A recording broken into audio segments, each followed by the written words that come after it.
Saludos a todos los presentes, a todos los que... ya llegó el que andaba ausente. Gloria a Dios. Bienvenido, qué bueno, no estamos completos si no estamos completos, ¿verdad? Gloria a Dios. Vive Jesús. Seguimos orando por la hermana Lilian, que está viajando, la hermana Ida también. Saludamos y le bendecimos en el nombre de la Iglesia New Jerusalem World Ministries. Les saluda cordialmente su servidora, la pastora Blanca Reyes. Y si no tiene donde congregarse, haga de esta su casa de adoración y venga. Estamos ubicados en el 8314 South Breeze Drive, Houston, Texas 77071. Es interesante que nosotros estamos conociendo y dando a conocer a nuestro Señor Jesucristo mientras escudriñamos el libro y el Evangelio de Mateo. Y donde nos encontramos hoy es hermoso porque es el preámbulo de lo que llamamos nosotros la muerte y pasión de Jesucristo.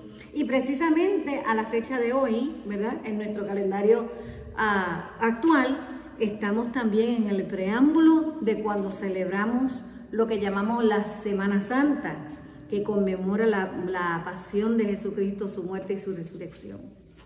Así que me pareció eso muy interesante, gloria a Dios. Vamos a orar. Padre eterno, Señor Jesucristo, gracias por el Evangelio de la gracia, gracias por Jesucristo, gracias por su sacrificio en la cruz del Calvario. Estamos agradecidos, Señor, por tu amor, por tu misericordia, por la paciencia que tienes para con nosotros, Señor, por tu sacrificio de muerte y tu resurrección tan hermosa. Señor, yo te pido en esta hora que tu Espíritu Santo haga en nosotros aquello de lo cual nuestra alma necesita en esta hora, Señor. Ayúdanos, Padre mío, que nos permita experimentar lo necesario en esta mañana. En el nombre de Jesús. Amén. En Mateo capítulo 17, los versos 22 y 23. Mateo capítulo 17.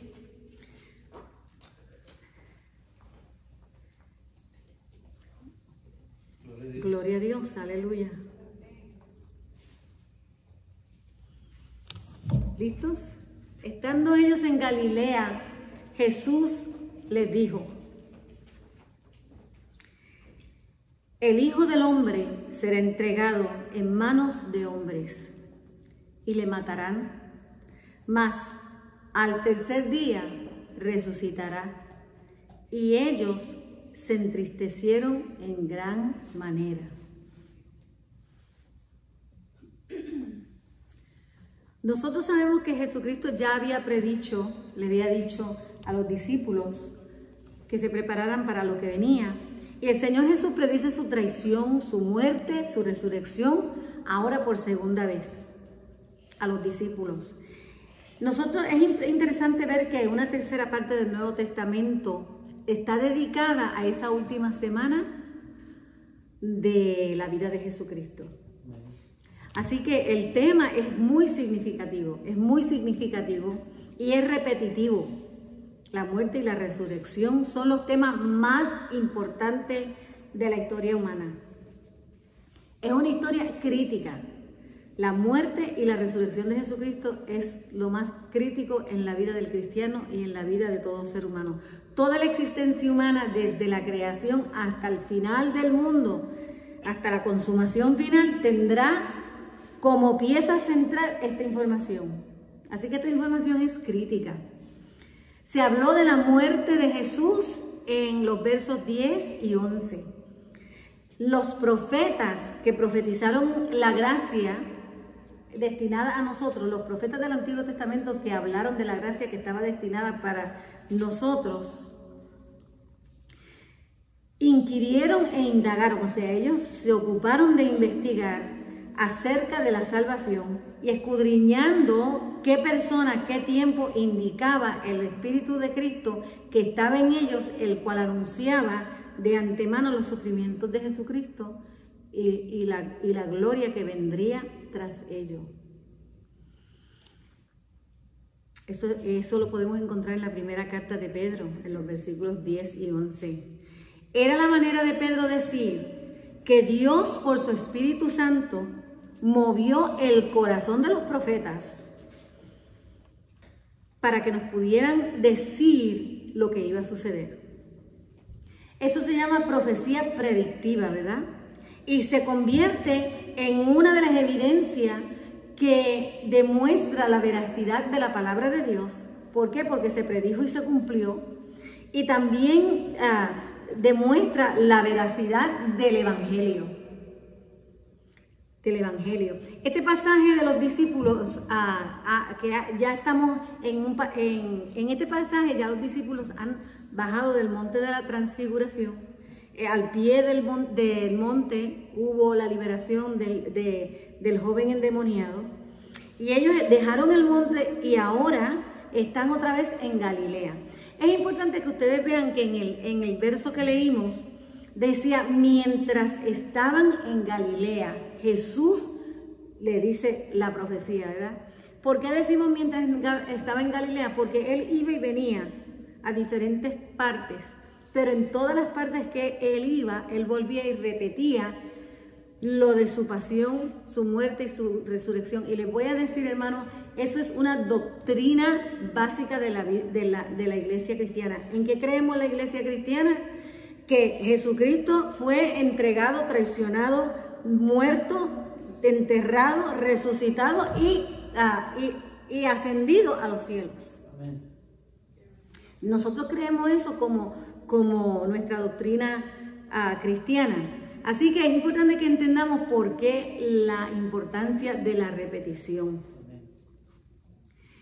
Él repite esta profecía y la promesa la hizo en Mateo 16:21, también en Mateo 17:12, que debía de sufrir, que iba a morir y que de hecho que iba a ser asesinado y que va a resucitar de entre los muertos en 3 días.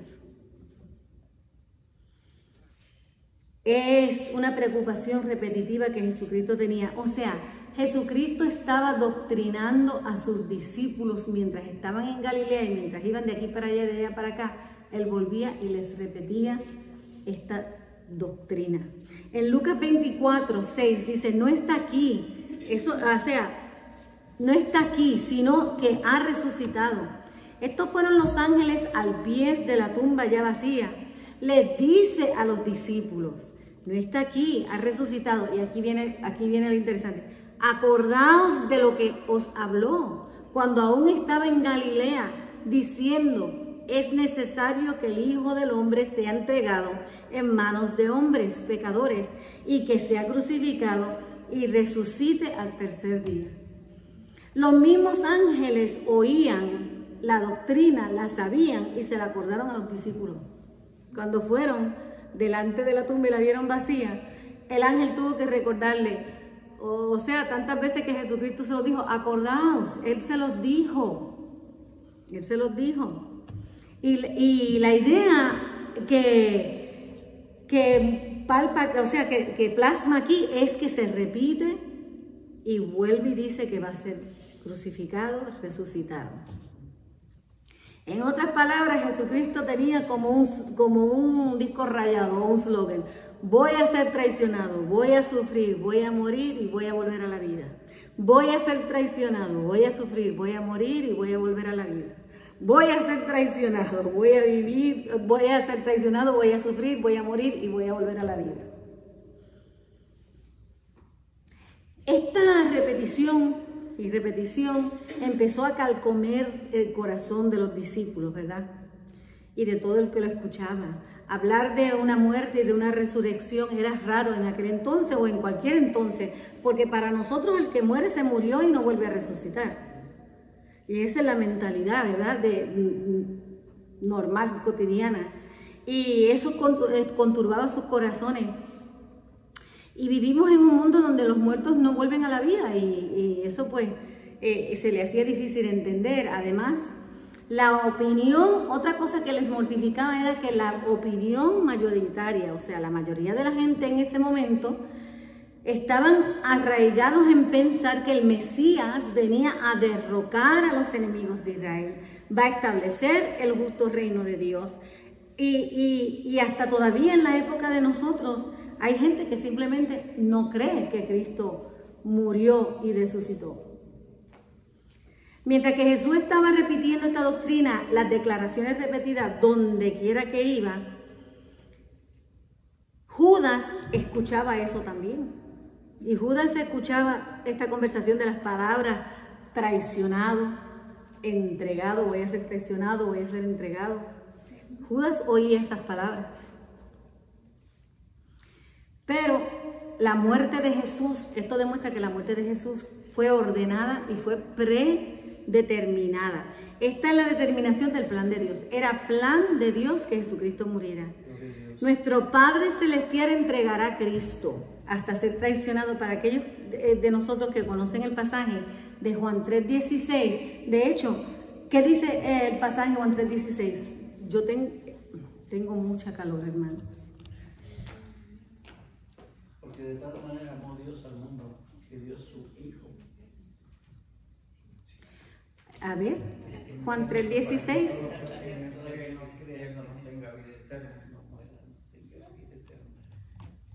Ok.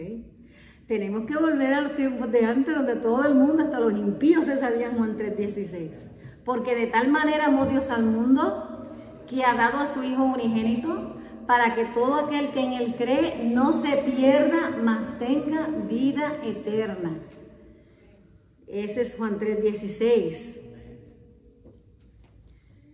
En Romanos 8:32 dice, el que no escatimó ni su propio Hijo, sino que lo entregó por todos nosotros, ¿cómo no nos dará también con él todas las cosas? En 2 Corintios 9:15 la palabra del Señor dice, gracias a Dios por su don inefable, su don, su regalo inefable, que es Cristo Jesús. Así que se entregará voluntariamente para ser crucificado. Él dio su vida por nosotros. En Gálatas 1, el verso 3 dice, esto es hermoso, es un saludo que Pablo le hace, pero mira a los Gálatas, pero mira qué palabras hermosas encierra ese saludo. Dice, gracias y paz sean a vosotros, de Dios el Padre y de nuestro Señor Jesucristo, el cual se dio a sí mismo por nuestros pecados para librarnos del presente siglo malo, conforme a la voluntad de nuestro Dios y Padre, a quien sea la gloria por los siglos de los siglos. Amén. Ahí en ese saludo se encierra casi todo el Evangelio.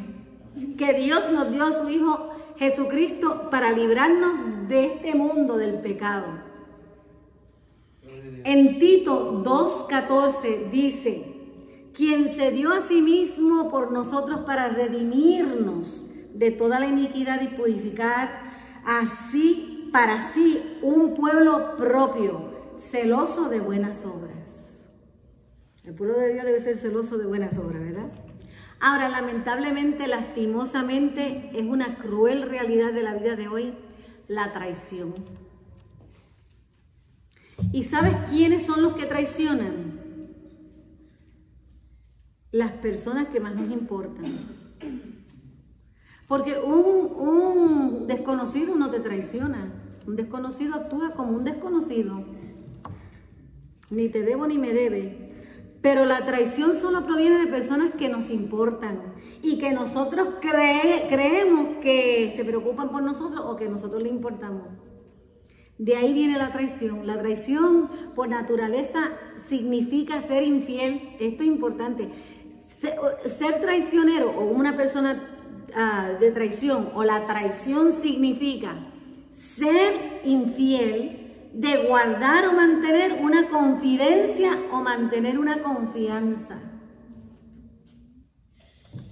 Cuando una persona viola tu confianza o tu confidencia, te está traicionando. Y viene de las personas más cercanas a uno. Los líderes religiosos no fueron los que traicionaron a Dios. Nosotros sabíamos que ellos estaban en contra de Dios desde el principio. La traición de Jesucristo vino de uno que escuchó repetidamente la doctrina: voy a ser entregado, voy a sufrir, voy a morir y voy a resucitar. El que la oía y la oía. Y nosotros sabemos que Judas traiciona a Jesús y entrega a Jesús para ser crucificado. En Mateo 26, 21 y en Mateo 27 del 3 al 5 y en Marcos 14, 10. Hermanos, acuérdense que los evangelios son un compendio de una misma historia, ¿verdad? Y algunos dan más detalles que otros. Dice, Judas Iscariote, uno de los 12, fue al sumo sacerdote para entregarlo a ellos. Así que el que entregó a Jesucristo era uno que Jesucristo creía que le quería. Y Cristo mismo predijo eso.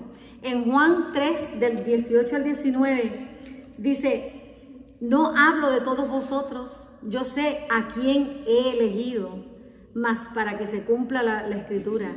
El que come pan conmigo levantó contra mí su calcañar, desde ahora os lo digo antes que suceda, para que cuando suceda creáis que yo soy. ¡Wow! Cristo le dijo, mira, se los estoy adelantando para que cuando esto suceda ya ustedes saben que yo soy. Y es más, todavía para que sepan quién soy yo, él cita los salmos.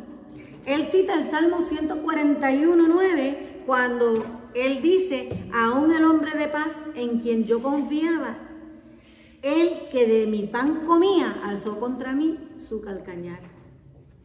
Y los judíos que conocían las escrituras y conocían lo que decían los salmos, sabían que Jesucristo estaba citando el Salmo 41:9 y a la vez dice, para que cuando esto suceda, creáis que yo soy.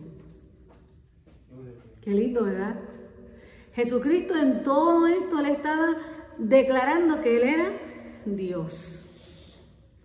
Así que Él cita esa escritura bíblica y se la aplica a sí mismo, con el propósito de persuasión, con el propósito de que sepan, con el propósito de que estén convencidos. Mire, yo tengo una experiencia de hace un día. Me dijo, estábamos pidiéndole permiso a mamá y a papá para ver si se podía quedar. Y me dice, convéncela. Que convenciera a la mamá. Y me dice, y convencer significa cambiarle la mente. Yo por poco me caigo para acá.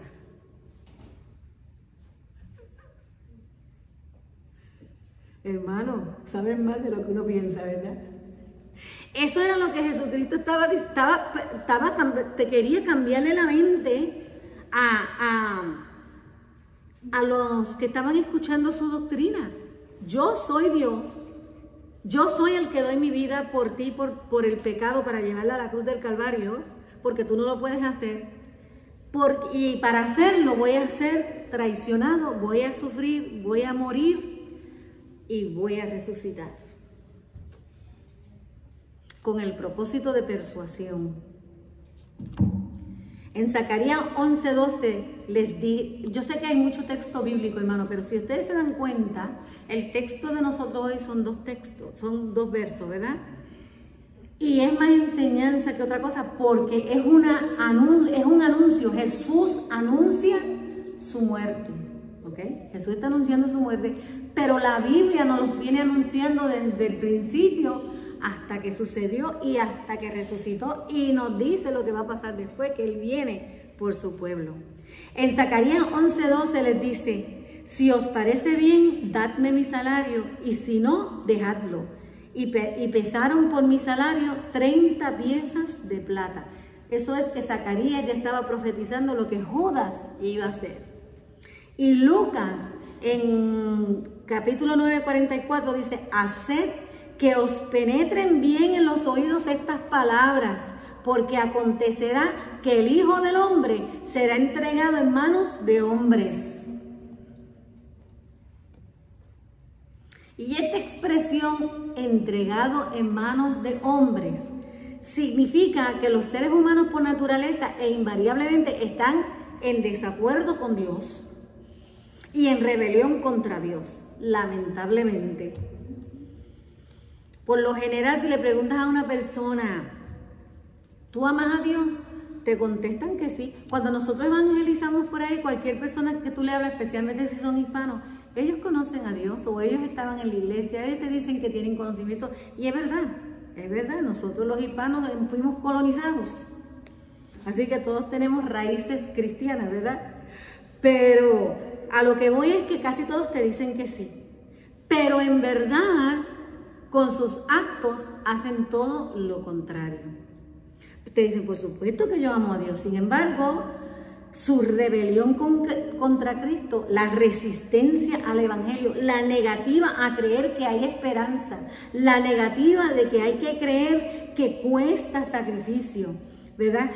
Es más, hay gente que no puede entender que la salvación es por gracia y por misericordia y piensa que es por obra y piensa que es por indulgencia o que se lo tienen que ganar o que tienen que pagarlo. Están disponibles, ellos no entienden que la salvación está disponible para ellos y en eso, hermano, eso es una rebelión contra la verdad de Dios. El Señor ya ha revelado su identidad, Él predijo su ejecución. En Mateo 20:17 dice, subiendo Jesús a Jerusalén, tomó a sus 12 discípulos aparte en el camino y les dijo, he aquí subimos a Jerusalén y el Hijo del Hombre será entregado a los principales sacerdotes y a los escribas y le condenarán a muerte y le entregarán a los gentiles para que lo escarnezcan. Dios mío, le azoten, le crucifiquen, mas al tercer día resucitará. Cristo sabía exactamente todo lo que le iba a pasar y se lo advirtió y nos los advierte. ¿Por qué será que nosotros, que Dios nos hace la advertencia de lo que ha de venir, vivimos en una rebelión no aceptando la realidad de que que Cristo viene pronto y que tenemos que estar listos y que tenemos que dejar las cosas del mundo y que tenemos que dejar todo a un lado ya y dedicarnos a lo espiritual?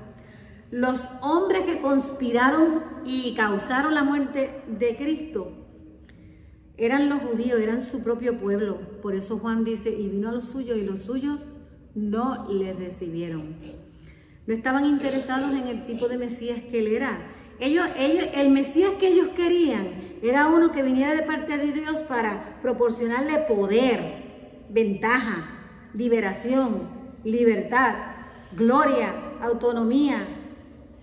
Lo mismo que busca la gente hoy. La gente eso es lo que quiere. Quiere ventaja, liberación, libertad, gloria, autonomía. Pero ese Mesías no fue el que vino. Vino un Mesías que la gente no quería. Y ellos no querían un verdadero Mesías porque Jesús les pide a las personas que se aparten de su pecado y se sometan a Él. Y todos, hermanos, todos necesitamos un Salvador y salvación. La ironía es que el más que necesita es el menos que lo busca. El más que necesita, todos lo necesitamos, pero hay gente que tú sabes que viven en unas condiciones que necesitan rescate, que necesitan salvación y son los menos que buscan a Cristo. Al contrario, mientras más lejos, mejor. Todos necesitamos salvación, hermano, todos. Lo rechazan y con su conducta conspiran y luego lo matarán. No solo los romanos, hermanos, ¿sabes qué? Los judíos lo hicieron, los romanos lo hicieron y nosotros pusimos a Jesucristo en la cruz del Calvario. Porque Jesucristo fue a parar a la cruz del Calvario por nuestros pecados. Por nuestros pecados. Así que todos necesitamos salvación. En Isaías 53:10 dice la palabra del Señor, con todo eso, Jehová quiso quebrantarlo, sujetándole a padecimiento. Cuando haya puesto su vida en expiación por el pecado, verá linaje, vivirá por largos días y la voluntad de Jehová será en su mano prosperada, refiriéndose a Cristo Jesús. Y según Hebreos 9:22 dice, y casi todo es purificado según la ley con sangre y sin derramamiento de sangre no se hace remisión. Así que era necesario que Jesucristo vertiera su sangre en la cruz del Calvario para que nosotros pudiéramos ser perdonados de nuestros pecados. En Efesios 2, 8, 9 dice, porque por gracia sois salvos por medio de la fe, y no de vosotros, pues es don de Dios, no por obras, para que nadie se gloríe. Gracias, Señor. Gracias, Padre. Y en Romanos 5:1 dice, en Romanos 5 empezamos a descubrir que la salvación viene por Jesús. Nuestro pecado colocó a Jesucristo en la cruz de Calvario, y aunque fue nuestro pecado el que lo puso allí, fue su amor el que lo mantuvo allí. Por eso cuando los soldados le decían, o la gente, el gentilicio que estaba allí le decía, mira, si eres hijo de Dios, bájate de esa cruz. Él se pudo haber bajado, pero el amor por nosotros hizo que Él se mantuviera en la cruz del Calvario. Pues así que, ¿por qué muere Cristo? ¿Por qué muere Cristo? Si usted ahora mismo sacara un espejo y se mirara, usted miraría y vería por quién murió Cristo. Jesús está en confrontación con los líderes religiosos. Y dice en el verso 31 que los judíos volvieron a tomar piedras para apedrearlo. Y Jesús le respondió y le dijo, muchas buenas obras he mostrado de parte de mi Padre. ¿Por cuál de las obras me apedreas? Y estos sinvergüenza le contestan, y los judíos le respondieron diciendo, no te apedreamos por las obras que has hecho.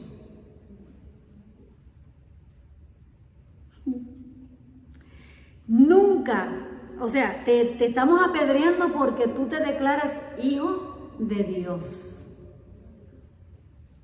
De hecho, si usted se da cuenta, eso es lo que se prohíbe, hablar de Jesucristo como hijo de Dios. Porque si tú dijeras que es un hippie, y si tú dijeras que es un revolucionario, la gente dice, oh, sí. Pero hijo de Dios. Es más, si él no hubiese sido el hijo de Dios, ese era el mejor momento para decirle, no, espérate, es un malentendido, yo nunca he dicho que yo soy hijo de Dios. Pero él no hizo eso. ¿Verdad que no? Yo nunca dije que yo era hija de Dios. Y si él dijera eso, ¿estaría diciendo la verdad o estaría diciendo la mentira?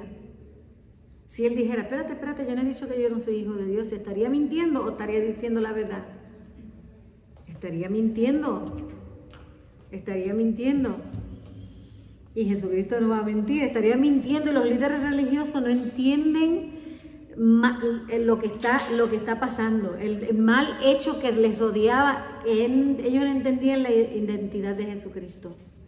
Y déjame decirte, así nosotros vivimos entre muchos amigos y familiares que no entienden la identidad de Jesucristo, ¿verdad? La mayoría de nosotros hablamos con ellos, tenemos conversación con ellos y simplemente no creen que eso sea cierto. No creen que la Biblia es la verdad. Dudan la Biblia. Dudan que es la palabra de Dios. Con su boca dicen, sí, sabemos que la Biblia es la palabra de Dios, pero ellos no creen lo que dice allí adentro. Y con eso niegan a Jesucristo.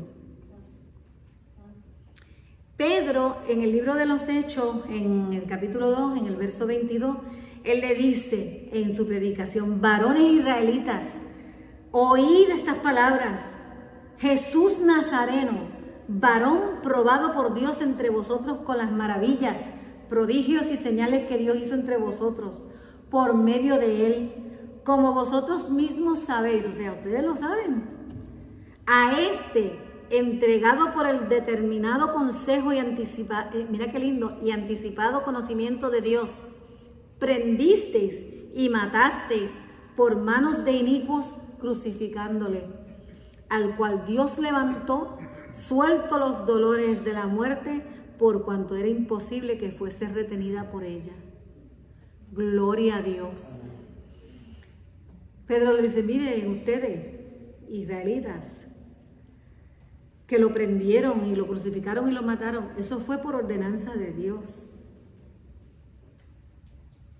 Ustedes, inicuos, crucificándolo. Pero Dios lo levantó libre de todos los dolores y de toda la muerte. Porque ni la muerte puede retenerlo. Gloria a Dios. Aleluya. Pedro estaba haciendo esas palabras Estaba diciendo esas palabras porque él sabía que Jesús había dicho repetidamente, voy a volver a la vida. Voy a volver a la vida. Y cuando Jesús hace una promesa, la cumple. Y si todas las promesas y todas las profecías de Jesucristo se cumplieron, las que faltan también se han de cumplir. Hermanos, se han de cumplir. Y Pablo escribe en Efesios 1:7, la muerte de Jesús fue tanto un acto pecaminoso de rebelión contra Dios, como fue un acto salvador de expiación de parte de Dios. Es una cosa maravillosa, porque morir en la cruz del Calvario y llevar los pecados de todo el mundo es un acto en contra de Dios, pero a la vez fue el acto salvador de expiación de parte de Dios. La Biblia enseña que Jesús murió por el mundo, como ya dijimos, como decía en Juan 3:16, por el mundo entero, no queriendo que nadie se pierda. Hermanos, esta invitación está abierta para todo el mundo. No hay gente predestinada para el infierno ni gente predestinada para el cielo. La invitación es para todo el mundo. En un paréntesis solamente le digo que el infierno fue hecho para el diablo y sus ángeles, no está hecho para usted. En Juan 2:2 dice, vemos la imagen de la muerte de Jesús en la túnica de la piel en Génesis. Desde Génesis, Dios nos está enseñando que tiene que haber un sacrificio, que tiene que haber alguien que te cubra, que tiene que haber alguien que te cubra de tu pecado. Y vemos en Éxodo el Cordero de la Pascua, también vemos ahí la imagen de Jesucristo, del sacrificio de Jesucristo. Por eso Juan dijo, he ahí el Cordero de Dios que quita el pecado del mundo. Jesús habló de su muerte muchas veces. Cuando dijo, destruirán el templo y en 3 días voy a levantarlo. Eso en Juan 19. Y en el desierto, así el Hijo del Hombre debe ser levantado. Cuando lo de las serpientes. En Juan 3:13 dice, por eso me ama mi Padre, porque yo doy mi vida para recobrarla. En Juan 10:17. Jesús menciona con frecuencia su muerte y su resurrección en un mismo aliento. En una misma oración, él siempre mencionaba su muerte y su resurrección. Su muerte y su resurrección. Su muerte y su resurrección. Qué lindo, gloria a Dios.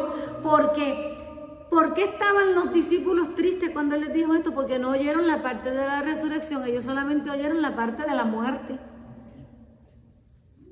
Y la segunda parte hablaba de la resurrección. ¿Por qué la muerte de Jesús es tan importante? No fue tan solo para el perdón de los creyentes, sino también para la justificación de los creyentes y para la santificación de los creyentes. La justificación significa ser hechos justos delante de los ojos de Dios. Para eso murió Jesucristo en la cruz del Calvario, para que tú y yo fuéramos justos delante de los ojos de Dios. Y también Jesucristo murió en la cruz del Calvario para nuestra santificación, que significa tener la capacidad de crecer en la gracia y en el conocimiento de Jesús.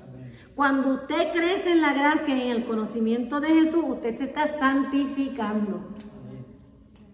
La justificación la hace Cristo, la satisfacción usted tiene que trabajarla. Satisfacción. Yo lo pronuncié mal, ¿cómo lo dije mal? Gloria a Dios. La santificación significa tener la capacidad de crecer en la gracia y en el conocimiento de Dios. Y según Romanos 3:10, la muerte de Jesús fue necesaria para la santidad de Dios, por la santidad de Dios y la pecaminosidad del hombre. O sea, para que nosotros pudiéramos entrar al reino, Jesucristo murió para santificarnos, porque la santidad no puede estar con el pecado. La santidad no puede cohabitar con el pecado. O estás pecando, o estás pecando y a conciencia, o te estás santificando a conciencia. ¿Verdad? En resumen, Jesús morirá para absorber la ira de Dios. Por cuanto Jesús murió por nosotros en la cruz del Calvario, nos reconcilió para con el Padre, nos reconcilió en una relación con Dios. De lo contrario, lo que nos tocaba era la ira de Dios. y así lograr la redención de los pecadores, la santificación de los santos y la destrucción de Satanás. Jesucristo murió en la cruz del Calvario para la destrucción de Satanás. Por eso era que Satanás no quería que él llegara a la cruz. Pero él venció en la cruz del Calvario. Ahí él le aplastó la cabeza a Satanás. Quedó derrotado por siempre. Gloria a Dios, aleluya. Y también Cristo murió en la cruz del Calvario para aprender obediencia y perfeccionarse para lograr tanto la resurrección de él como para la nuestra. O sea, ¿por qué obediencia? Ustedes saben que en Getsemaní él hubiese querido que fuera diferente. Pero en obediencia, para poder lograr tanto su resurrección como la nuestra, él tuvo que morir en la cruz del Calvario. Jesús morirá para mostrar su amor por nosotros. Él no tenía que hacerlo. Como dice la canción, él no tenía que hacerlo, sin embargo, hecho fue. Y después tan lindo él dice, consumado es, ya nadie puede cambiar esto. Gloria a Dios. Gloria a Dios. Por amor a nosotros, para cancelar las demandas legales hechas por la ley contra nosotros. Por eso él murió en la cruz. Se hizo en un rescate para nosotros. Él se convirtió en un ransom, en un rescate para nosotros. Él nos redimió. No que le debía nada al diablo, porque él no le debe nada al diablo, hermano. La muerte de Jesús provee la base para que nuestra justificación ocurra y nuestra condenación sea quitada. Si Cristo no muere en la cruz del Calvario, nosotros estuviéramos condenados. La muerte de Jesús nos hace santos, irreprensibles, perfectos, y la muerte de Jesús nos traerá la vida eterna. Por eso Jesucristo muere en la cruz del Calvario.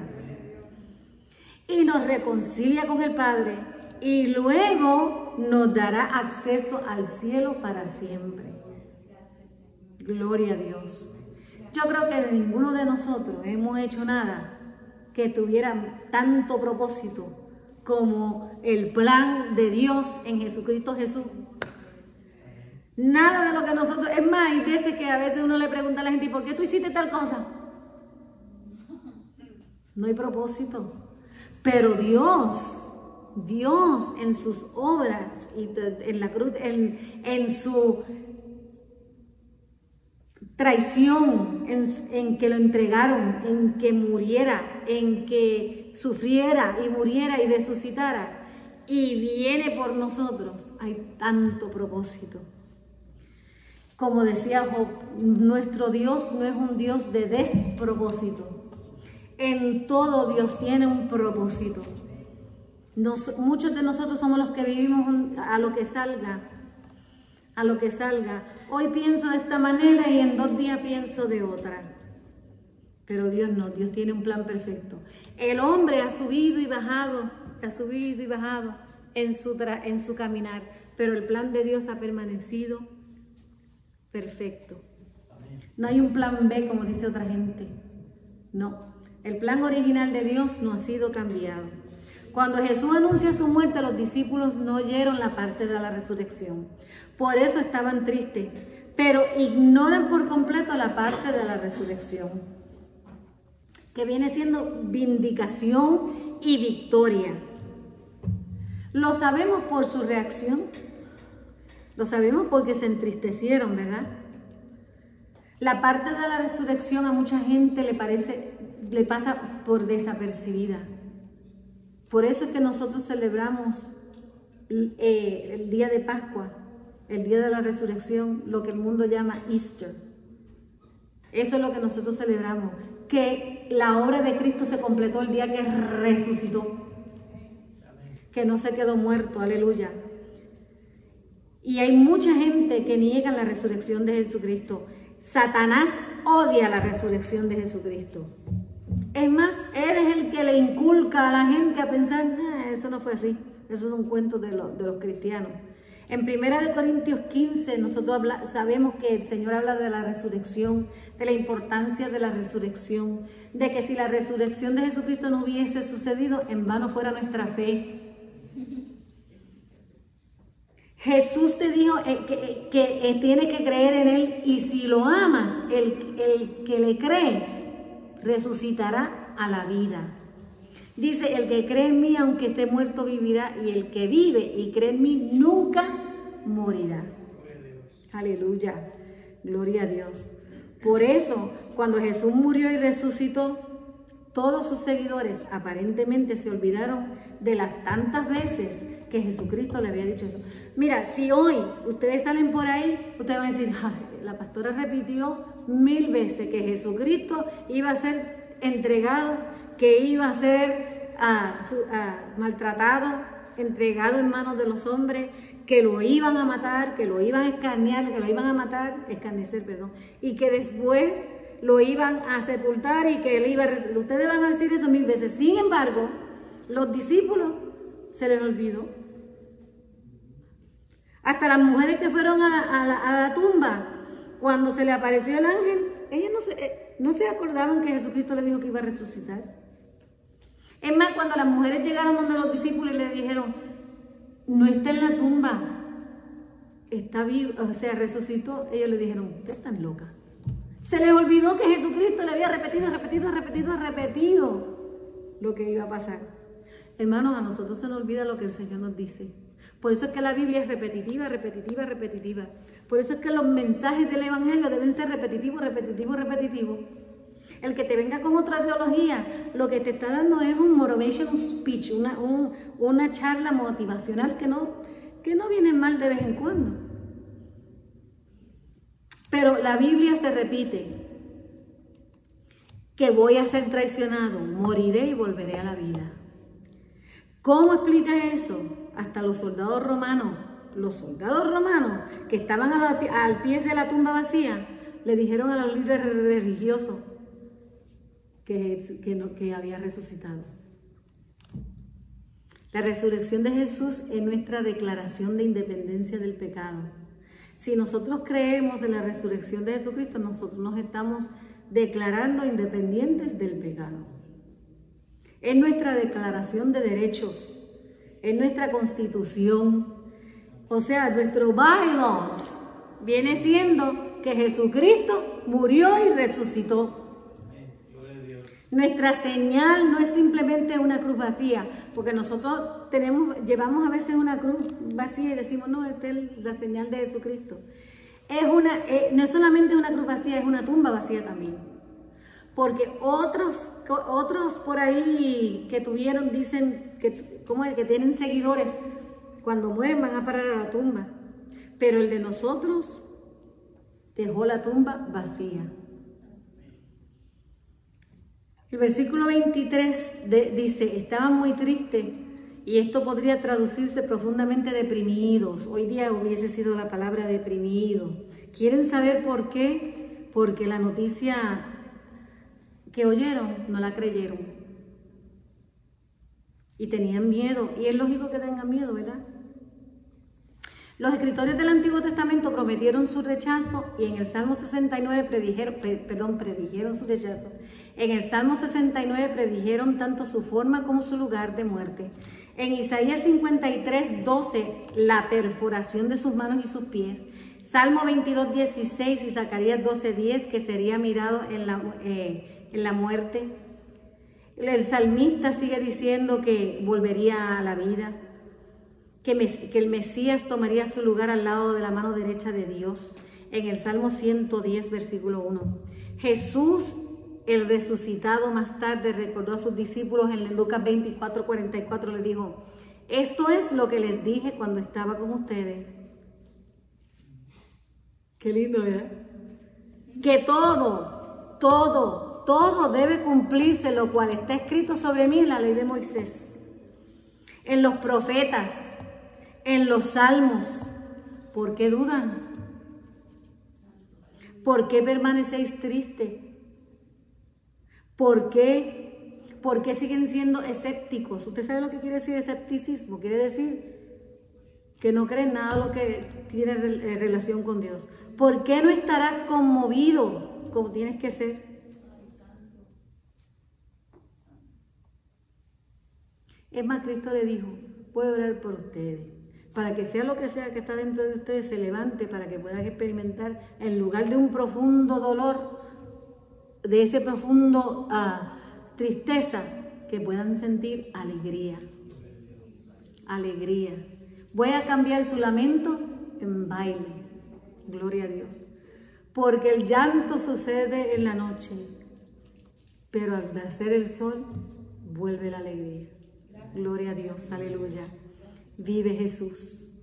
Hermanos, estamos en el preámbulo de lo que vamos a celebrar la Semana Santa, ¿verdad? Pero ahora vamos conscientes de que Jesucristo nos lo dijo, nos lo dijo y nos lo dijo y nos lo dijo. ¿Quién se atreve a decir qué fue lo que dijo?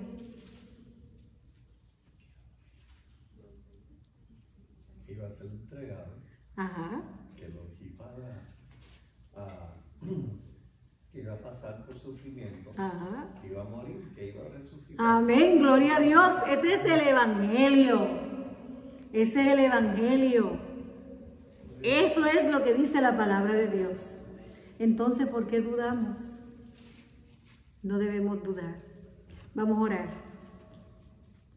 Padre, yo te pido en esta hora de una manera especial, Señor, que tú nos ayúdanos, Padre mío, en nuestro corazón a entender lo que tu palabra nos ha dicho en todos los textos que citamos en esta mañana, cómo tú nos advertiste y nos advierte qué esperar de ti, los propósitos tuyos para nuestra vida. Dios mío, permite que cada uno de nosotros y cada persona que nos escucha se reconozca como pecador, como necesitado de un Salvador. Que entienda, Dios mío, que tú eres un Dios amoroso que diste a tu Hijo para que nosotros fuéramos capaces de tener una relación contigo, Señor. Gracias, Padre mío, porque a través de tu sacrificio por tu amor nos rescataste, nos limpiaste, nos justificaste y nos santificas, Padre. Gracias, Señor. Que creamos, Señor, que tú nos amas y que todo lo hiciste por amor. Que tú tomaste nuestro lugar en la cruz del Calvario y que pudiendo haberte bajado de la cruz, tu amor hizo que permanecieses allí. En esta hora, si el Señor ha tocado tu corazón y reconoces que necesitas un Salvador y que quieres apropiarte de toda esa dádiva de salvación, que sabes que en tu propio sacrificio no puedes llegar al cielo, pero por el sacrificio de Jesucristo sí. Lo único que tienes es que abrir tu corazón y decir: Señor, ven a mi vida, perdóname por haber caminado sin ti. Ayúdame, Padre mío, a caminar contigo, a vivir para ti, Señor. Transforma mi corazón y mi mente. Haz de mi vida, Señor, tu morada, Padre, y perdona mis ofensas. Te acepto como mi Salvador, te acepto como mi redención y te acepto como mi Señor en esta hora. Gracias, Padre mío. Perdónanos para siempre, Padre, en el nombre de Jesús. Amén. Amén. Gloria a Dios. Que el Señor añada bendición a su palabra.